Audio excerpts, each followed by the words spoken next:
Most people agree that we need to improve our economic system somehow, yet we're also often keen to dismiss the ideas of capitalism's most famous and ambitious critic, Karl Marx. This isn't very surprising. In practice, his political and economic ideas have been used to design disastrously planned economies and nasty dictatorships. Nevertheless, we shouldn't reject Marx too quickly. We ought to see him as a guide whose diagnosis of capitalism's ills helps us to navigate towards a more promising future. Capitalism is going to have to be reformed, and Marx's analyses are going to be part of any answer. Marx was born in 1818 in Trier in Germany. Soon he became involved with the Communist Party, a tiny group of intellectuals advocating for the overthrow of the class system and the abolition of private property. He worked as a journalist and had to flee Germany, eventually settling in London. Marx wrote an enormous number of books and articles, sometimes with his friend Friedrich Engels. Mostly, Marx wrote about capitalism, the type of economy that dominates the Western world. It was, in his day, still getting going, and Marx was one of its most intelligent and perceptive critics. These were some of the problems he identified with it. Modern work is alienated. One of Marx's greatest insights is that work can be one of the sources of our greatest joys. But in order to be fulfilled at work, Marx wrote that workers need to see themselves in the objects they have created. Think of the person who built this chair. It's straightforward, strong, honest, and elegant. It's an example of how, at its best, labour offers us a chance to externalise what's good inside us. But this is increasingly rare in the modern world. Part of the problem is that modern work is incredibly specialised. Specialised jobs make the modern economy highly efficient, but they also mean that it's seldom possible for any one worker to derive a sense of the genuine contribution they might be making to the real needs of humanity. Marx argued that modern work leads to alienation, Entfremdung. In other words, a feeling of disconnection between what you do all day and who you feel you really are and what you think you'd ideally be able to contribute to existence. Modern work is insecure. Capitalism makes the human being utterly expendable, just one factor among others in the forces of production, and one that can ruthlessly be let go the minute that costs rise or savings can be made through technology. And yet, as Marx knew deep inside each of us, we don't want to be arbitrarily let go. We're terrified of being abandoned. Communism isn't just an economic theory. Understood emotionally, it expresses a deep-seated longing that we always have a place in the world's heart, that we will not be cast out. Workers get paid little, while capitalists get rich. This is perhaps the most obvious qualm that Marx had with capitalism. In particular, he believed that capitalists shrink the wages of the labourers as much as possible in order to skim off a wide profit margin. He called this primitive accumulation, ursprüngliche Akkumulation. Whereas capitalists see profit as a reward for ingenuity and technological talent, Marx was far more damning. Profit is simply theft, and what you're stealing is the talent and hard work of your workforce. However much one dresses up the fundamentals, Marx insists that at its crudest, capitalism means paying a worker one price for doing something and then selling it to somebody else at a much higher price. Profit is the fancy term for exploitation.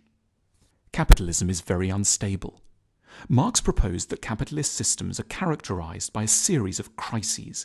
Every crisis is dressed up by capitalists as being somehow freakish and rare and soon to be the last one. Far from it, argued Marx. Crises are endemic to capitalism, and they're caused by something rather odd. The fact that we're able to produce too much, far more than anyone needs to consume. Capitalist crises are crises of abundance, rather than, as in the past, crises of shortage. Our factories and systems are so efficient, we could give everyone on this planet a car, a house, access to a decent school and a hospital. And that's what so enraged Marx, but also made him so hopeful too. Few of us actually need to work because the modern economy is so productive.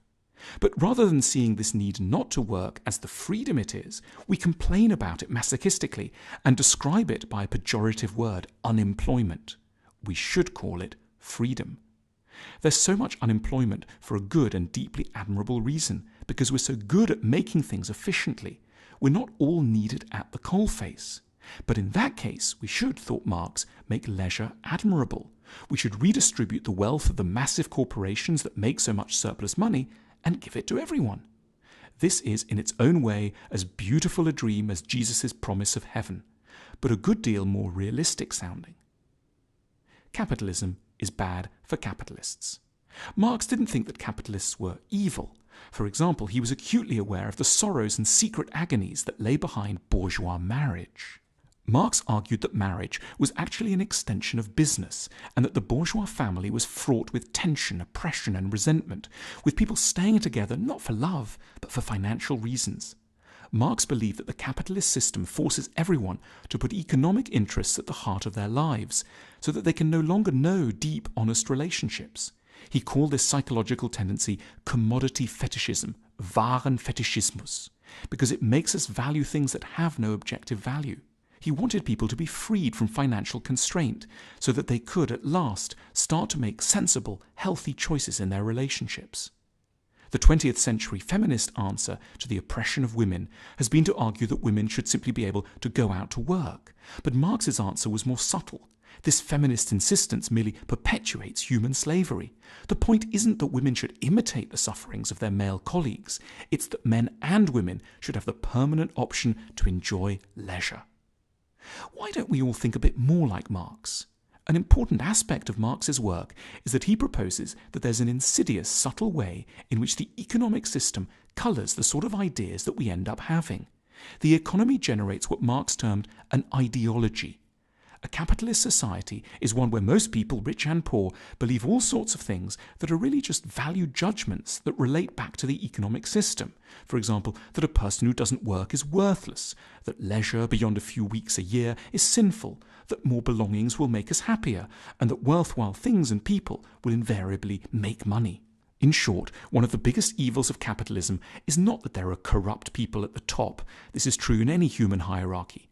But that capitalist ideas teach all of us to be anxious, competitive, conformist, and politically complacent. Marx didn't only outline what was wrong with capitalism. We also get glimpses of what Marx wanted the ideal utopian future to be like. In his Communist Manifesto, he describes a world without private property or inherited wealth, with a steeply graduated income tax, centralized control of the banking, communication, and transport industries, and free public education. Marx also expected that communist society would allow people to develop lots of different sides of their natures. In communist society, it's possible for me to do one thing today and another tomorrow, to hunt in the morning, fish in the afternoon, rear cattle in the evening, criticize after dinner, just as I have a mind without ever becoming hunter, fisherman, herdsman, or critic. Marx was like a brilliant doctor in the early days of medicine. He could recognize the nature of the disease, although he had no idea how to go about curing it. At this point in history, we should all be Marxists, in the sense of agreeing with his diagnosis of our troubles. But we need to go out and find the cures that really will work. As Marx himself declared, and we deeply agree, philosophers until now have only interpreted the world in various ways. The point, however, is to change it.